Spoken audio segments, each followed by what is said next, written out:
Lucia asks, what does solution-based healthcare look like? Wow, And so it's a good tee up. that's a great tee up, Lucia. Thank you for that question. People might be asking, well, what do you even mean by a sick healthcare system? If it's a younger person listening, they might be like, bro, that healthcare's sick, and that means like that's good. Right. Or it could be what the definition of sick is of like, oh, this isn't well, this isn't great, and that's more what we lean towards. Yeah. It's looking at from kind of both ways here. That sick is that we're only treating people once things happen. We're not being proactive. We're not preventing conditions. We're not preventing diseases. Some have gotten better. There's better breast cancer screening. There's better prostate cancer screening. Like there's better screening methods, but there's a lot more we could be doing. Type 2 diabetes can be completely prevented. Type 1, no. Type 2, completely prevented.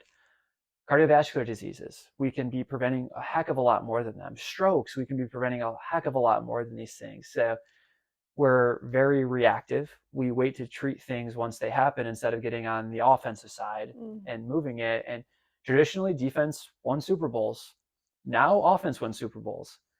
We can go on the offensive side and really prevent these things before they ever happen. So that's one reason that it's sick. The other reason that it's sick is because of how transactional it's become.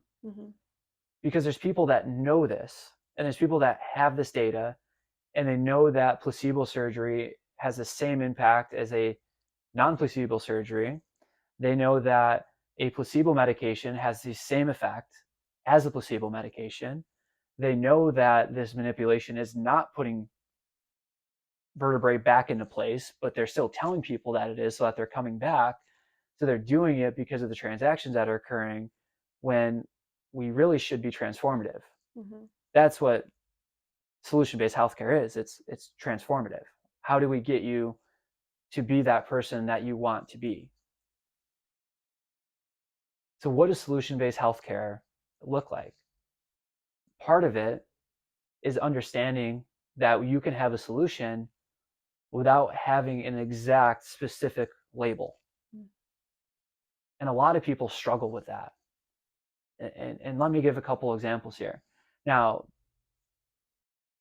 if you come in and you have back pain, we can just say that you have back pain. Something has created your back pain, and we need to find the solution for it. So tell us about the pain. When did it come on? What was happening in your life when it came on? What was surrounding you? What were your stress levels like when that came on? What was your diet like? How much were you sleeping? Were you getting enough hydration? Were you getting enough protein? Let's talk about all these things to figure out what led up to this symptom threshold that you now have pain at. We talk about those things. Now we know that movement is going to be part of the solution. It's not the entire solution, but we know that it's part of it. There's very strong data on how just a walking program can get rid of someone's low back pain. There's more to it, but just showing the truth that movement is part of this, right? But it's figuring out, well, what movement can I do? So let me stick on this back example. Transactional healthcare, sick healthcare. I have back pain. Here's a medication for your back pain. Let's do an x-ray. Okay, we did the x-ray. Let's go, let's send you to the ortho. And once you see the ortho, get the MRI. Get the x-ray, they get the MRI. The MRI shows that they have a disc herniation. Okay, you have a disc herniation. Why don't you go try physical therapy or chiropractic care? Go try something. And then if that doesn't work, we're back here and we can do some surgery for that disc herniation that is shown from that image. So now the healthcare system's already spent $10,000 to $20,000 on this episode of care. This person has gotten no solutions other than a medication that was offered to them, but they've just gone through testing and still feel the same. And what did that testing do? It gave them a label that now created fear before they ever even get to a solution. And in the United States, how long did they have to wait to get into those offices for that to happen? So let's say that it actually happened pretty fast and we're sitting at 2 months. of them now getting to a solution. So now the healthcare provider that they're seeing, whether it's PT, chiropractic, whoever it may be, goes, oh, you had a disc herniation. Okay, we need to do extension-based exercises, because if you have a disc herniation label, then that means that we do lumbar extension, which means that it pushes your disc back anteriorly and gets rid of your disc herniation. So now we need to do this extension press-up exercise. And they do that, and nothing's really getting better. All right, well, I did the extension-based stuff. It didn't work. I did it for 2 months. All right, I need to come back and now have a discectomy or have a laminectomy. I need to have this lumbar surgery. So then they have the surgery. They go back into the rehab program, and maybe they're still not getting better at this point, because the research shows it's 50-50. Flip a coin, that surgery, 50% people will get better, 50% of the people won't get better. That's a sick healthcare system. That's the common model. I think most of the people listening or watching this will go, oh yeah, yeah, been there, Yeah. done that. What is solution-based? It's getting to the right people. It's having your story be heard. It's understanding the puzzle pieces, and what pieces do we need to move around, what pieces need to go back together, what needs to happen in order for you to move the needle forward for you to feel better. Because now let me back up. What does research show with MRIs and x-rays? Well, more of our population has disc herniations and are asymptomatic than people that have them and are having symptoms from them. What else has the research shown? Well, when a person actually goes into lumbar extension, there's certain segments that actually push the disc further posteriorly into the disc herniation that could create symptoms. Traditionally, avoid flexion. Lumbar flexion creates posterior disc migration and disc herniations. Well, there's research now showing that when a person moves into flexion, some of the lower segments of the lumbar spine actually push the disc anteriorly. So maybe for a lower lumbar disc herniation, we actually need to be doing lumbar flexion. Maybe we need to do lumbar extension. How do we know? We test. We have the person do the movements, and we go, that one seems to bother your symptoms and give you those neural symptoms down your leg. We should probably let those calm down and not lean into it at this point. And then when you go the other way, your symptoms start to centralize. We should focus on that way.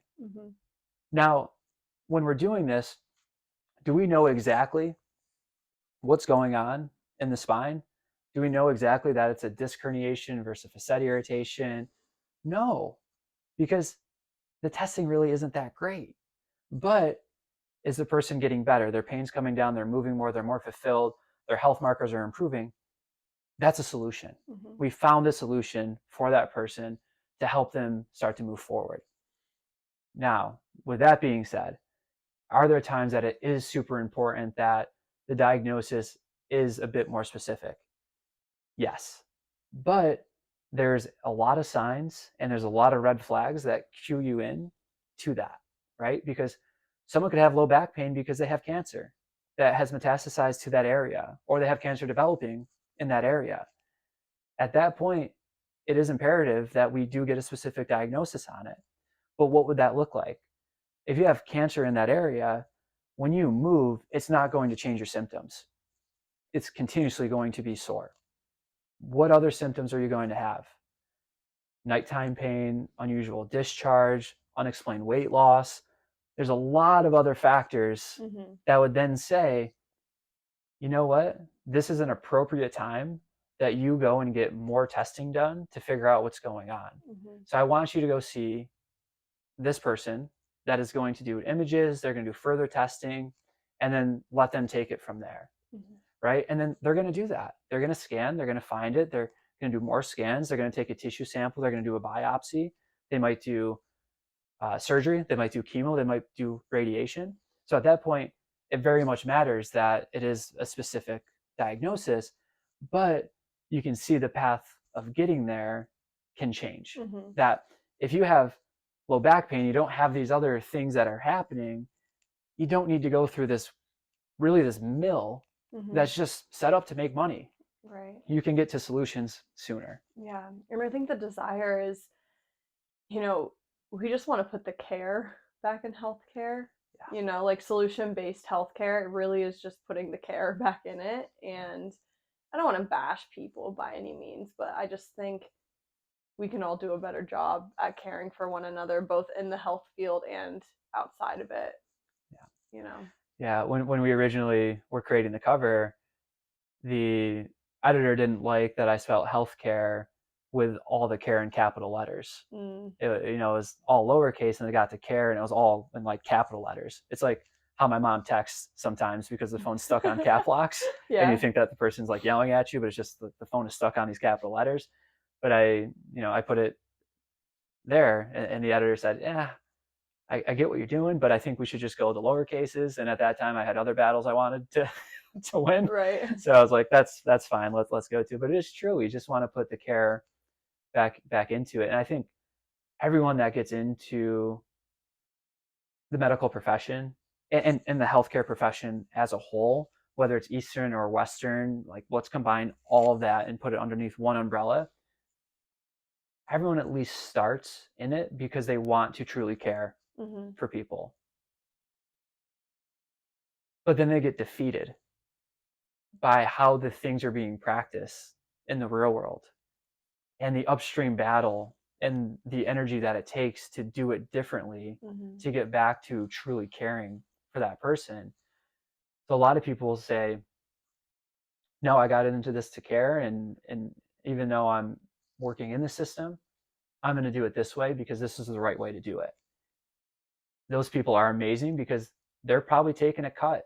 They're Mm. probably not bringing home as much as some other individuals are that said, I'm going to use the system to my advantage to make more money Yeah. off of this. I'm going to make up a new surgery and pretend that it's needed for people so that this practice gets more money off of Mm. it. But I still think they started off saying, I'm here to care. Yeah. I'm here to be there for people. And they saw the ugliness of it. And then once you see the ugliness, you have that decision to make. Do I just partake in that and go, yeah, it is what it is? Or do I stand up for what I believe in and why I got into this in the first place? Hmm. At the beginning of the episode, I mentioned, the kids on the playground, right? And I think that if we can all just get back to the kids on being the kids on the playground, we're going to want to be caring people. And so, this is Christmas. It's the holiday season. It's December. It's, you know, one of our favorite times of the year. And I mentioned at the beginning, it's important to give. And maybe the thing that you give in this holiday season is the gift of caring for one another, whether you're someone who is practicing in the health field or not. Like we need to surround people with more care. And so that's my encouragement to you, to give, to care. And not only will that help to create solution-based healthcare, but it'll help create a better world in general if we're living with care and the gift of giving. Yeah. And if you're listening or watching and you say, that's nice, but no one cares about me, or how could someone care about me? We care about you. We do. We care about you, and just know that. Mm-hmm. Just know that, and replay that as many times as you want. But we care about you. Mm-hmm. You are a human, which means that we are all one. We are all brothers and sisters. Doesn't matter where you're from. Doesn't matter what evils you've done in your past. We are all brothers and sisters, and know that we care about you, especially during this holiday season, but throughout the whole year. Like we care. So know that there's at least 2 people Yes. on this planet, And I'm sure many more. and many more, that do care about you.